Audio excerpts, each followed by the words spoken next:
कोल्हापुरात लक्षवेध प्रकाशन यांच्या वतीने हॉटेल शिवास येथे निवृत्त ग्रामविकास अधिकारी शंकर केंबळकर यांचे ग्राम ग्रंथालय या पुस्तकाचं प्रकाशन समारंभाचं आयोजन करण्यात आलं होतं। महाराष्ट्र राज्याची निर्मिती झाल्यापासूनच्या 28 वर्षांच्या काळात ग्रामसेवक म्हणून काम करताना आलेल्या अनुभवांचे वस्तुनिष्ठ शब्दांकन आपण ग्राम ग्रंथालय या पुस्तकाच्या रूपाने वाचक वर्गासमोर आणले आहे।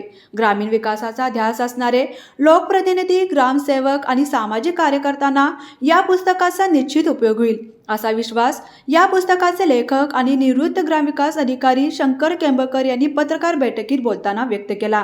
तसेच या पुस्तकाचा विषय आणि त्याची उपयुक्तता लक्षात घेऊन जिल्हा परिषदेचे प्रशासक तथा मुख्य कार्यकारी अधिकारी संतोष पाटील यांनी स्वतः पुढाकार घेऊन जिल्हा परिषदेतील आपल्या दालनात या पुस्तकाच्या प्रकाशन समारंभाचे आयोजन केलं। ही बाब आपल्यासाठी अभिमानास्पद असल्याचं केंबळकर यांनी यावेळी सांगितले।